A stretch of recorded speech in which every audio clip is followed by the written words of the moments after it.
Jadi kerja untuk penanganan kasus kejahatan seksual itu kan butuh awareness banyak pihak, butuh solidarity banyak pihak. Dalam perempuan kemudian hanya ia hadapi sendiri. Bagaimana partisipasi kemanusiaan lain jenis kelamin lainnya gitu.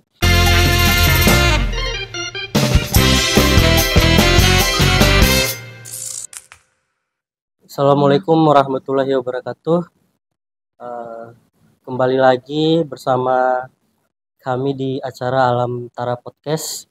Kali ini kita kedatangan tamu yang sangat spesial, tamu yang begitu inspiratif untuk kaum-kaum perempuan dan laki-laki. Selamat datang Bunda Jana. Terima kasih.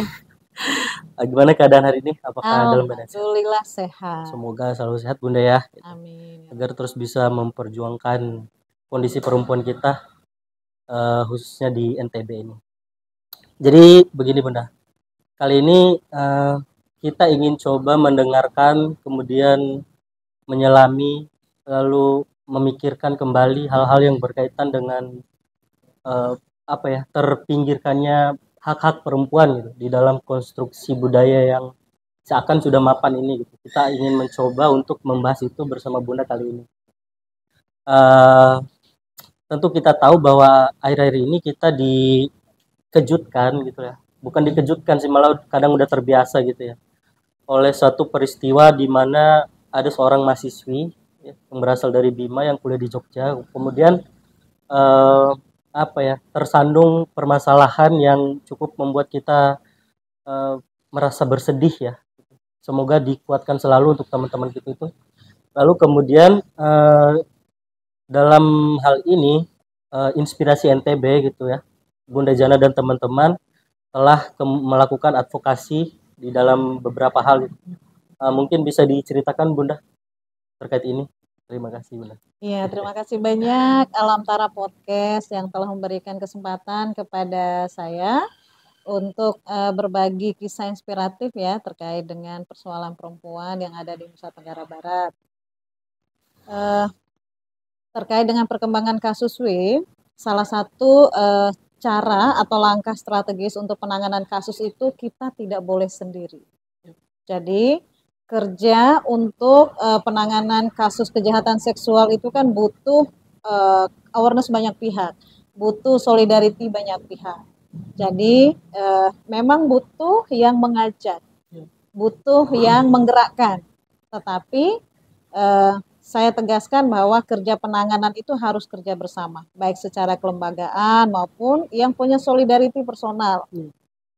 Nah, inspirasi dalam hal ini mengajak teman-teman yang lain, ada LPW NTB, ada Sobat NTB, ada LBH yang PBH Mangandar, ada LBH Kawal Keadilan, ada juga LBH Apik, ada organisasi-organisasi komunitas mahasiswa juga yang terlibat. Salah satunya Alam Tara Podcast ya, yang selalu hadir untuk juga update terkait dengan persoalan itu. Nah, langkah yang telah dilakukan, kami sudah melakukan kajian secara bersama-sama ya, dengan melibatkan akademisi, juga melibatkan praktisi dalam hal ini teman-teman LBH, dalam hal ini PBH Kawal Keadilan, yang terbiasa menangani kasus kekerasan seksual.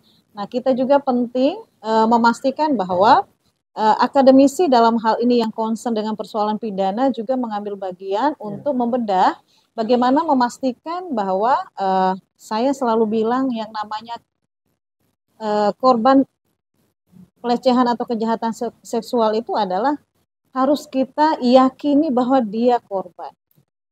Jadi tugas penegak hukumlah yang mencari bukti-bukti bahwa si W ini adalah korban. Jadi karena secara konstruksi hukum kita yang sangat tekstual membutuhkan revolusi hukum yang progresif ya untuk memastikan bahwa korban-korban seperti ini tidak terjerat.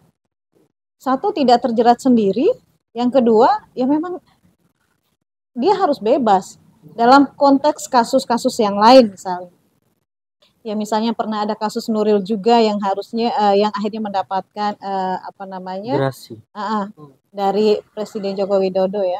Nah, maka yang harus dilakukan untuk penanganan kasus kejahatan seksual seperti yang dialami oleh W ini adalah semua orang harus punya solidarity yang kuat, solidaritas yang kuat. Dan ini juga ditunjukkan oleh sebagian besar kawan-kawan yang tergabung dalam aliansi peduli perempuan. Uh, Artinya memang apa ya, aparatur penegak hukum ini harus mempunyai cara pandang yang uh, feminis lah kalau bisa dibilang gitu. Karena di dalam ilmu-ilmu hukum juga misalnya kan teori-teori tentang legal feminisme sudah mulai digunakan gitu. Jadi harusnya di dunia praktek peradilannya juga harusnya udah dipakai ya cara-cara pandang semacam ini, Bu ya. Iya, betul. Ya misalnya seperti yang dilakukan oleh LBH Apik ya misalnya, yang sering memberikan edukasi dan training ya untuk aparat penegak hukum dalam penanganan kasus kekerasan terhadap perempuan. Jadi ada beberapa aspek memang yang harus diperhatikan untuk memastikan bahwa dia tidak menjadi korban dua kali dalam proses penyidikan misalnya. Ya terkadang kan ada pertanyaan-pertanyaan yang menurut kami tidak senonoh ya, yang harusnya tidak diajukan. Nah, batasan-batasan pertanyaan itu juga kan harus menghormati hak korban, misalnya seperti itu. Nah, tapi menurut saya dalam perjalanannya proses ini juga lebih baik ya, seiring dengan adanya reformasi hukum juga untuk persoalan penegakan hukum untuk penanganan kasus kekerasan terhadap perempuan dan anak. Lalu jika kita melihat sisi sebelahnya dari laki-lakinya misalnya, apakah ada kemudian langkah dari inspirasi dan kawan-kawan lainnya untuk kemudian akan dikemanakan kan nih si laki-laki ini gitu, baik itu dari segi hukumannya maupun dari segi akademiknya gitu, berhubung anak ini juga kan dia masih kuliah juga gitu. Kira-kira apa langkah-langkah untuk itu, Bunda? Ya, salah satu langkah yang dilakukan itu adalah menghadirkan narasumber dari Fakultas Hukum UNRAM ya, untuk menyikapi persoalan ini secara serius secara institusi. Walaupun mereka memberikan pemahaman dari konteks hukumnya, tetapi ini juga kan menjadi salah satu persoalan serius yang dihadapi oleh institusi pendidikan. Nah, salah satu upaya untuk meminimalisir kejahatan seksual yang ada di kampus itu kan sebenarnya sudah ada surat edaran dari Kementerian Pendidikan dan Ristek. Nah, yang saya tahu UNRAM juga sudah membentuk ya satgas untuk meminimalisir kejahatan seksual yang ada di kampus.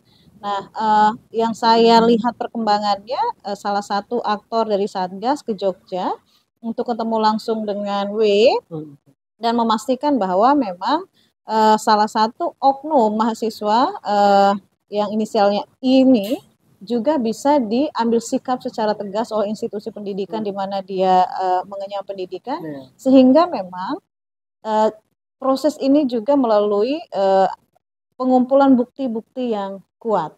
Jadi ini adalah upaya yang sangat bagus untuk memastikan satu bahwa langkah tegas yang diambil oleh institusi itu menjadi sangat penting untuk menutup ruang atau akses ya segala yang harus diambil oleh pelaku. Jadi salah satu yang harus dilakukan oleh institusi ya segera mengambil sikap ya, entah itu dikeluarkan, entah itu seperti apa, tapi menurut saya ini menunjukkan bahwa marwah institusi pendidikan itu terlihat dari sikap-sikap tegas seperti itu. Karena kalau kita melihat misalnya banyak sekali juga berita gitu, bahkan sudah menjadi fakta bahwa kadang-kadang institusi kampus ini kan seringkali menutup-nutupi gitulah hal yang berkaitan dengan hal semacam ini, sehingga atas menjaga nama baik kampus lalu korban-korban ini dibungkam terus-menerus gitu. Tapi sangat harus kita apresiasi juga langkah-langkah teman-teman di UNRAM yang kemudian telah mengirimkan anggota satgasnya untuk sampai ke sana, semoga ada titik terang. Lalu ini Bunda, terkait masalah ini kan persoalan mahasiswi dan mahasiswa gitu ya, yang notabene misalkan kalau kita lihat background si cowok ini juga kan tergabung dalam organisasi-organisasi kedaerahan. Seharusnya menurut Bunda gitu ya, di dalam berorganisasi apakah pernah nggak sih Bunda mendengar bahwa di dalam organisasi itu proses kaderisasinya telah ada kurikulum berbasis gender loh gitu loh. Telah ada kurikulum yang memberikan pelajaran-pelajaran tentang cara berpikir perempuan loh di dalam itu. Apakah juga itu sangat menjadi urgent atau gimana Bunda itu? Kalau terkait permasalahan itu. Kalau menurut saya bukan lagi urgent ya, tapi udah darurat. Darurat ya. Udah darurat ya. Yang saya tangkap selama ini kalau ada pendidikan kaderisasi yang dilakukan oleh organisasi basisnya kedaerahan atau organisasi mahasiswa, tema terkait perempuan itu hanya semacam melengkapi. Hanya semacam melengkapi. Nah, tidak dilihat sebagai hal yang penting untuk memastikan ini adalah bagian dari perjuangan kemanusiaan, perjuangan bersama. Jadi, oke, ada tema perempuan yang harus ikut itu teman-teman perempuan saja. Sementara laki-lakinya, ya mohon maaf ngerokok di luar misalnya kan, karena persoalan perempuan itu hanya dianggap masalah perempuan. Nah, akhirnya kemudian kalau cara pandangnya seperti itu, persoalan perempuan kemudian hanya ia hadapi sendiri. Bagaimana partisipasi kemanusiaan lain jenis kelamin lainnya gitu. Nah, yang harus dilakukan itu adalah bahwa mainstreaming isu perempuan ini menjadi persoalan kemanusiaan yang melibatkan laki-laki dan perempuan. Nah, proses kalau Bu Atun itu selalu bilangnya mubadalah ya, kesalingan. Jadi dalam kerangka penguatan organisasi yang benar itu adalah organisasi yang memperkuat isu perempuan yang di dalamnya itu dilakukan oleh laki-laki dan perempuan. Jadi bukan hanya apa ya, yang penting ada formalitas saja, gaya-gayaan, ikuti tren, biar apa namanya, oh kita sudah loh memberikan akses untuk perempuan untuk membahas tema-tema perempuan, tetapi kedalaman dari isu perempuan untuk misalnya mendekonstruksi pikiran patriarki itu juga kan tidak dilakukan. Gitu. Oke. Nah, menarik nih Bunda ya. Jadi kita bisa lebih jauh untuk menggali nilai-nilai patriarki ke belakang nih. Lalu iya, melihat dari kasus ini tentu tidak begitu saja terjadi Bunda ya. Karena jika kita melihat ke belakang misalnya sejarah-sejarah patriarki ini kan telah dimulai sejak yang sangat abad-abad yang sangat lama ya. Misal kalau kita periksa misal di zaman pra-Islam misalnya, kemudian bahkan di zaman-zaman orang mulai berpikir menggunakan rasionya di era-era filsuf gitu, bahkan Aristoteles pun masih mendiskreditkan perempuan gitu ya Bunda ya. Nah, yang menarik tuh apakah Bunda Jana juga dalam melihat perempuan ini secara serta-merta melihat ketertindasan dulu atau telah mengalami experience dengan bacaan-bacaan dan sebagainya, lalu itu dikolaborasikan menjadi nilai-nilai perjuangan atau gimana Bunda dulunya? Iya, karena saya ini kan dari kampung ya, jauh sana, anak petani yang tidak mungkin mengakses buku dengan harga yang sangat mahal gitu. Jadi memang kita di sana itu kan sangat miskin literasi ya, harus kita akui itu, miskin literasi. Tetapi fenomena sosial itu terjadi. Ya misalnya kita melihat ada pasangan suami istri yang ya saling cekcok yang kemudian berakhir dengan kekerasan dan dianggap itu sesuatu yang biasa oleh masyarakat kita itu. Itu adalah persoalan personal dia, kita nggak boleh masuk ke dalamnya. Itu urusan dia, nggak boleh ikut campur. Nah, padahal kalau kita mengacu, sekarang ini kan udah ada undang-undang PKDRT ya, penghapusan kekerasan dalam rumah tangga. Salah satu aspek yang dilihat itu adalah partisipasi masyarakat. Jadi kalau ada masyarakat yang melihat kejadian seperti itu sebenarnya boleh loh melapor. Nah, tapi pengetahuan itu kan belum kita dapatkan pada saat itu. Nah, minim literasi tapi fakta sosialnya itu masif terjadi. Nah, hal itu juga menjadi salah satu yang menggelisahkan saya loh. Kenapa ya perempuan ini kok miris sekali nasibnya gitu. Dihajar, diterima saja, dia tidak boleh melawan. Apapun yang dilakukan oleh pasangannya harus dia terima dan itu dianggap sesuatu yang lumrah, yang biasa, yang akhirnya kemudian itu dianggap sebagai takdir hidupnya gitu. Miris sekali kan kalau melihat seperti itu. Nah, melihat fenomena seperti itu di pikiran saya mungkin ada yang salah ya dari kondisi sosial masyarakat kita dan apa yang harus kita lakukan. Nah, akhirnya saya kuliah dengan segala keterbatasan, Karena pada saat misalnya kita masuk mahasiswa baru itu kan ada kakak-kakak tingkat yang membagikan poster-poster kan. Ya. Ini organisasi intrakampus, ini organisasi ekstra kampus, semuanya kan kita diajak tuh milih yang mana.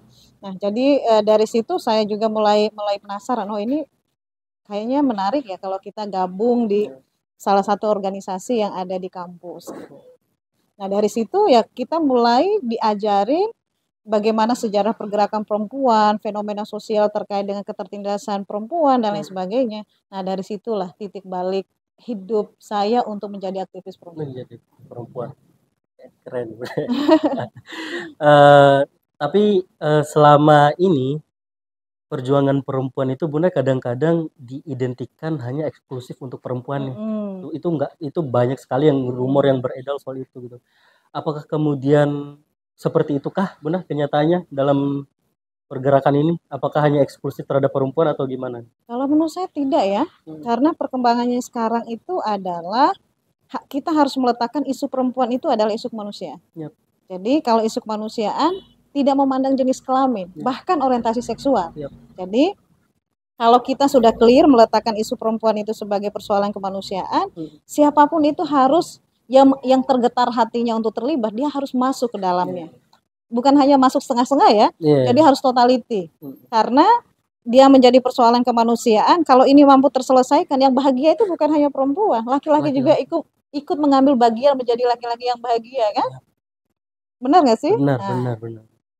Jadi sebenarnya pergerakan ini inklusif ya gitu ya kepada semua jenis kelamin. Oh iya, sangat inklusif. Tapi kita juga tidak bisa menyalahkan ya pandangan bahwa gerakan perempuan ini sangat eksklusif, itu tidak bisa kita itu juga menjadi refleksi bagi teman-teman yang concern dengan soal perempuan. Mungkin selama ini yang dilakukan itu adalah hanya melibatkan organisasi-organisasi perempuan, tetapi tidak melibatkan organisasi yang lintas isu, tapi di dalamnya itu sebagian besarnya juga laki-laki. Sehingga yang tergambar potretnya itu adalah ya udah kalau ada persoalan perempuan, perempuan maju, sementara laki-laki hanya sebagai pendorong tapi tidak masuk. Karena itu dilihat sebagai ruang yang eksklusif. Maka yang harus dilakukan itu adalah refleksinya, kalau ada persoalan terkait dengan isu perempuan, gerakannya itu harus inklusif. Artinya melihat tadi seperti kata Bunda ya, melihat persoalan itu persoalan kemanusiaan, persoalan ketidakadilan gitu ya. Tidak sekedar ini persoalan perempuan atau tidak gitu. Maka kemudian penting juga dilakukan semacam ini kali Bunda ya, dekonstruksi terhadap nilai-nilai maskulinitas ini gimana? Betul. Dikiranya laki-laki tidak tersiksa dengan pandangan-pandangan patriarki, itu sangat tersiksa. Jadi mereka juga mungkin mau bersuara tetapi malu. Karena memang kondisi sosialnya sudah menempatkan aturan sosial yang sehingga itu menjadi sesuatu yang baku. Misalnya ya, dalam kehidupan sosial kita, kalau ada laki-laki yang hobi di dapur, itu kan pandangan masyarakatnya itu kan sangat sangat miris ya. Wih, dijajah istrinya itu, masa dia di dapur, istrinya ngapain? Nah, pasti suami takut istri itu. Nah, padahal relasi dalam keluarga itu kan negosiasi ya, kesepakatan berdua, bukan berlandaskan pada aturan-aturan yang dilekatkan oleh sosial yang harus itu dijalankan oleh pasangan kan gitu. Nah, patriarki ini sangat merugikan laki-laki, sangat merugikan laki-laki. Nah, misalnya juga PKDRT juga ini kan mengakomodir laki-laki korban kekerasan dalam rumah tangga.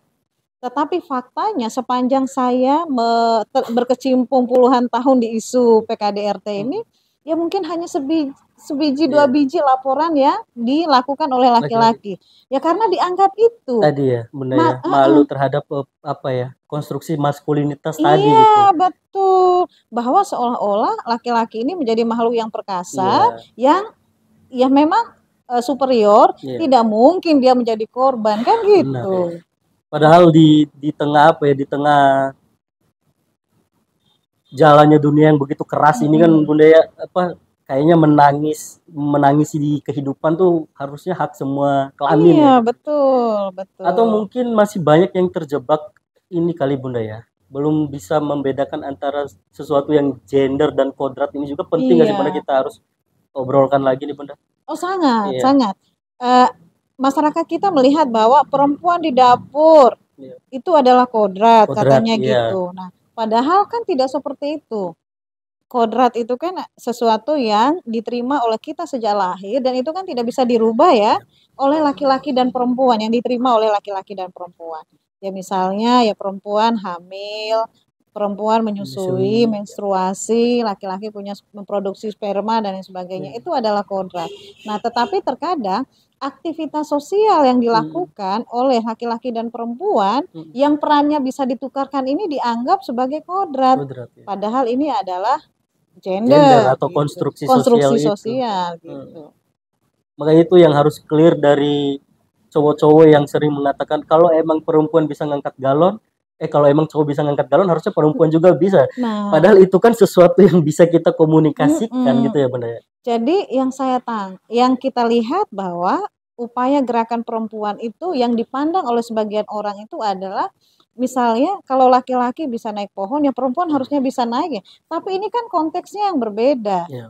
Nah, kalau suatu daerah di mana peran-peran itu dilakukan oleh laki-laki dan perempuan itu kan sebenarnya sesuatu yang bisa sebenarnya. Nah, tapi misalnya kalau laki-laki angkat galon, jangan suruh laki-laki dong angkat galon kalau ingin setara, kan tidak seperti itu maknanya, kan gitu. Nah, jadi salah kaprah terkait dengan emansipasi dan kesetaraan ini menurut saya bukan hal yang seperti itu, tapi hal yang substantif. Jadi harus lebih jauh dari sekedar itu, lebih mendalam tentang karena apa ya, di tubuh perempuan tuh menurut saya pribadi juga Bunda sangat apa ya, bergelombolan banyak isu-isu ketidakadilan gitu lah. Betul. Mulai dari segala macam lah, dari ekonomi misalnya disparitas upah antara perempuan dan laki-laki, bahkan di hal-hal yang bersifat seksualitas misalnya. Karena kita tahu Bunda, misal sekarang ketika laki-laki itu lah membicarakan hal-hal yang bersifat dalam tanda kutip porno, itu semacam ada kewajaran gitu loh. Tapi ketika perempuan, ketika ingin mereka mengobrolkan itu walaupun dalam konteks itu belajar reproduksi atau dan sebagainya gitu, itu dianggap ini perempuan gimana sih gitu. Jadi banyak sekali apa ya, hal yang tidak adil gitu loh di dalam tubuh perempuan yang sedang beroperasi gitu, dan seakan-akan kita yang laki-laki permisif terhadap itu gitu. Sehingga kemudian saya kira tuh perlu semacam ada pikiran baru nih dari laki-laki. Karena balik ke obrolan kita tadi Bunda, bahwa patriarki itu tidak hanya mencengkram perempuan gitu loh. Tapi bagaimana laki-laki dibuat oleh patriarki ini merasakan ilusi gitu loh. Ilusi, halusinasi sebagai makhluk yang sangat superior gitu. Lalu kemudian sangat perkasa, kemudian olahraganya harus kompetitif, permainannya harus apa ya, laki-laki, di rumah nggak boleh cengeng dan sebagainya. Padahal itu yang kemudian membawa dampak buruk juga bagi laki-laki. Kalau saya merasa sebagai laki-laki misalnya gitu, seakan-akan saya nggak boleh mengeluh gitu. Itu juga apa ya, membuat seharusnya laki-laki tuh ikut urung dalam hal ini agar membuat dekonstruksi ini kembali mencapai hal-hal yang ideal itu loh. Iya, yang harus juga menjadi pandangan maju dari gerakan perempuan melihat laki-laki itu adalah bagian dari korban patriarki. Jadi seolah-olah pertempuran isu perempuan itu adalah pertempuran melawan patriarki yang notabene simbolnya itu adalah laki-laki. Padahal di konteks sekarang banyak juga laki-laki yang resah dengan nilai patriarki yang kemudian itu juga sangat membelenggu dia. Dia ingin keluar tapi tidak tahu juga caranya karena menjadi minoritas dari pikiran-pikiran patriarki yang dilanggengkan. Nah, jadi menurut saya dekonstruksinya itu adalah bahwa gerakan perempuan harus melihat bahwa patriarki ini juga laki-laki menjadi bagian dari korban patriarki. Yang kebetulan aturan-aturan itu kebanyakan kan melibatkan laki-laki. Aturan-aturan yang berlaku ini melibatkan laki-laki sehingga walaupun ini dianggap sebuah kesepakatan sosial, dianggap ya, yang akhirnya kemudian merugikan sebagian besar laki-laki yang menolak nilai-nilai patriarki. Yes. Ya, Iya, iya, iya. Artinya emang perlu banyak penyadaran terhadap laki-laki juga sebenarnya gitu. Jadi kemudian apa ya Bunda ya, kalau kita melihat situasinya saat ini, apakah kemudian langkah-langkah untuk membuat laki-laki masuk ke dalam isu-isu diskusi ini, bagaimana kita membuka aksesnya gitu Bunda? Cara-cara membuka aksesnya, atau mungkin seperti nanti malam nih akan diajarkan ngaji fikih perempuan gitu. Bagaimana agar supaya perasaan laki-laki, karena hanya melihat judulnya fikih perempuan kan agak Iya, betul. dalam kenyataannya gitu ya, agak sedikit bagaimana nih untuk laki-laki. Gimana pendapat Bunda? Iya, kita kalau sudah memang terpisah tema itu basisnya jenis kelamin laki perempuan, jadi dikotomi itu dilihat sebagai sesuatu ruang yang eksklusif kemudian. Nah, padahal ya ada juga yang komen di bawahnya, laki-laki boleh ikut kan katanya gitu. Ya ampun, boleh lah ya. Jadi memang karena kita juga belum pernah membedah referensi, misalnya ada nggak ya fikih laki-laki, kok hanya ada fikih perempuan, padahal di fikih perempuan juga itu membincang terkait dengan laki-laki gitu. Nah, artinya kemudian bahwa secara spesifik perempuan ini menjadi subjek yang dibicarakan khusus konteks fikih. Nah, artinya kemudian karena dia dikhususkan, perlu kemudian kita laki-laki pun terlibat di dalamnya untuk menjadi satu kesatuan memahami fikih itu secara bersama-sama gitu. Jadi sekali lagi nanti malam untuk pembahasan fikih perempuan ngaji kitab seri 1 itu untuk laki-laki dan perempuan. Silahkan hadir ya. Iya, jangan lupa teman-teman nanti malam di Lantana. Bisa. Ya, karena ini agak sedikit berbau religius nih. Kita juga kan Bunda tidak bisa menafikan ya, adanya penolakan terhadap pergerakan perempuan ini kan juga datang dari hal-hal yang bersifat religi dalam tanda kutip ya, cara memahami teks-teks kitab suci ini. Nah, pandangan Bunda nih terhadap hal itu gimana? Sekarang ini kan sudah mulai ada ya gerakan KUPI, Ulama Perempuan Indonesia. Jadi ini juga sebagai jawaban atas cara kita memandang, menginterpretasikan ayat-ayat yang harusnya itu pakai perspektif mubadalah itu, kesalingan itu. Nah, menjawab keresahan terkait dengan interpretasi yang maskulinitas itu, KUPI ini hadir bukan untuk ya setidaknya mengatasi gap ya. Tetapi di dalamnya itu kan ada ulama laki-laki, ada ulama perempuan. Nah, dalam fakta masyarakat kita, ulama perempuan ini kan belum diberikan ruang. Ulama-ulama, coba di pengajian-pengajian kalau dia yang khusus perempuan mungkin bisa ada ulama perempuannya, tetapi yang melibatkan jamaah laki-laki dan perempuan, di mana diberikan nggak ruang ulama perempuan di situ, di mimbar-mimbar besar misalnya, itu minim. Ya mungkin nggak ada di sini. Kalaupun hadir ulama perempuan hanya untuk pondok-pondok yang muslimat misalnya ya. Nah, jadi kehadiran gerakan dengan menghadirkan sejarah kiprah ulama-ulama perempuan melalui KUPI itu menjadi salah satu jawaban atas bahwa interpretasi selama ini terhadap teks hadis dan Al-Quran itu menjadi sesuatu yang sangat otoritas oleh cara berpikir laki-laki. Sehingga teksnya jadi maskulin. Iya, betul. Jadi adanya ini ya seenggaknya kita punya alternatif penerjemahan lain nih gitu.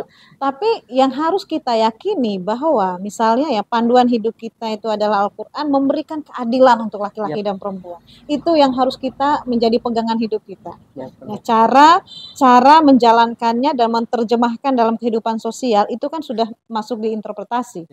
Kemudian. Sepakat itu Bunda. Sangat-sangat sepakat. Maksudnya dalam kepala saya agak gimana ya? Agak nggak sepakat jika Tuhan gitu ya, jika Tuhan menciptakan manusia dan laki-laki ini seperti ada batas-batasannya gitu loh. Maksudnya ya cukup takwa aja kali ya yang menjadikan dia tuh lebih dekat dengan Tuhan Iya, antara betul. laki-laki dan perempuan, mungkin Betul. ketakwaannya itu aja gitu. Betul. Sepakat Betul. dengan hal itu benar. Itu agama udah itu, apalagi kira-kira Bunda ada tambahan-tambahan lain tentang masalah-masalah perempuan? Misalnya kemarin kami kan ngaji kitab tafsir Ibnu Katsir ya. Iya. Kita memahami surah kedua dalam Al-Qur'an Al-Baqarah. Nah, itu kan surah terpanjang ya. Ada 286 ayat, ada kalau nggak salah 6.220 ayat, ada 6.220 kata dan ada 25.200 huruf kalau nggak salah. Nah, nilai yang ditanamkan di situ menurut Ustadz kami Agam Royana, LCMA, salah satu pengampu di ngaji kitab itu, yang utama itu adalah takwanya. Nah, takwa itu ada 3 yang dilihat. Misalnya percaya kepada yang goib itu ya Allah ya, nggak bisa kita lihat kan gitu. Yang kedua itu adalah sholatnya seperti apa. Yang ketiga itu adalah persoalan nafkah. Nah, nafkah ini kalau dilihat dari trennya sekarang, siapakah yang banyak mengisi ruang-ruang pendapatan ekonomi keluarga? Itu perempuan. Lihat aja di pasar-pasar tradisional itu siapa? Perempuan. Di pabrik-pabrik siapa yang lebih banyak? Artinya kemudian kalau kita mau melihat konteks sekarang bagaimana partisipasi perempuan di ekonomi dengan prinsip kesalingan atau mubadalah itu, bahwa memang tidak bisa kita menafikan bahwa peran-peran perempuan itu nyata adanya. Benar. Jadi lebih banyak, kalau benar sekali Bunda ya. Dilihat sekarang tuh memang penggerak ekonomi sebenarnya kebanyakan perempuan memang sekarang. Jadi dengan prinsip-prinsip di ilmu mubadalah itu, ini juga termasuk bagian yang akan kita ngaji nanti malam. Enak nih harusnya nih. Betul. Apalagi yang ngabu Prof Atun. Iya, Prof Atun. Enak sekali nanti malam berarti kita ngaji ini. Saya kira dalam pembahasan yang singkat ini udah cukup ini Bunda ya, cukup mengakomodir beberapa persoalan ya. Kita lihat dari perspektif agama lah, perspektif perempuan, bagaimana kita mendekonstruksi maskulinitas, dan partisipan laki-laki juga diharapkan untuk supaya nilai-nilai perempuan kembali bisa diobrolkan lagi dalam tingkat yang adil dan setara gitu. Untuk menutup perbincangan kita ini Bunda gitu, apa yang mau Bunda sampaikan gitu atau harapkan? Yang pertama harus banyak menghadirkan laki-laki juga dalam pembahasan isu perempuan. Jadi semacam kita itu kan kayak jeruk minum jeruk ya. Ngomong perempuan, yang hadir perempuan aja. Nah, sementara laki-laki itu ditinggalkan. Karena dia ditinggalkan, ya artinya kemudian dia mapan dengan nilai-nilai patriarki itu. Jadi dia tidak juga ada ruang untuk membongkar pikiran-pikiran patriarkinya, sehingga dia juga bisa menjadi bagian utuh dari gerakan perempuan sebagai gerakan kemanusiaan. Nah, majelis ilmunya juga harus mampu menghadirkan laki-laki. Nah, terus yang kedua, saya percaya bahwa perjuangan kesetaraan itu bukan perjuangan untuk melawan salah satu jenis kelamin, bukan. Itu adalah perjuangan membangun tatanan kehidupan kemanusiaan yang berdampak pada masyarakat yang bahagia antara laki-laki dan perempuan. Gitu. Jadi, ayo Kalikuma juga menjadi ruang yang sangat bagus untuk membincang dan mendiskusikan hal ini, sehingga sekarang ini ada istilah laki-laki baru ya. Laki-laki baru itu laki-laki yang punya perspektif keadilan gender, kemanusiaan dan sebagainya. Kita mengharapkan ruang itu menjadi ruang yang banyak menghadirkan laki-laki baru yang bisa kita sama-sama seiring sejalan untuk memperjuangkan perempuan sebagai gerakan kemanusiaan. Mantap sekali Bunda. Jadi itu teman-teman. Jadi iya Bunda, kalau bisa saya cerita sedikit juga terkait dengan fenomena laki-laki baru ini gitu. Sebagai seseorang yang juga pada akhirnya terkontaminasi oleh pelajaran-pelajaran terkait perempuan itu. Lalu saya memulai kebiasaan untuk kemudian melihat bahwa memasak, mencuci dan sebagainya adalah konstruksi sosial yang bisa dilakukan oleh laki-laki maupun perempuan gitu. tidak jarang juga gitu ada cibiran, ada hardikan dari teman-teman lain. Loh sekarang ngapain masak? Gitu. Ngapain sih ganti kelamin aja gitu. Terus saya bilang saya tidak perlu mengganti kelamin gitu. Seharusnya Anda yang perlu ganti cara berpikir gitu harusnya. Jadi mungkin itu yang bisa kita selaraskan dengan laki-laki baru tadi itu Bunda ya. Jadi itu Anda bisa simpulkan sendiri tadi ilmu yang sangat banyak dari Bunda Jana. Kita beri aplaus dulu teman-teman. Terima kasih Kali Kumari Podcast. Oke, jadi untuk teman-teman sekalian saya ingin berpesan, jadi untuk para perempuan dan laki-laki semoga tetap waras, tetap melanjutkan perjuangan, tidak ada ruang yang paling aman selain melawan. Wabillahi taufiq wal hidayah. Assalamualaikum warahmatullahi wabarakatuh. Waalaikumsalam warahmatullahi wabarakatuh. Terima kasih Kali Kuma Podcast. Terima kasih, Sukses terus. Bunda.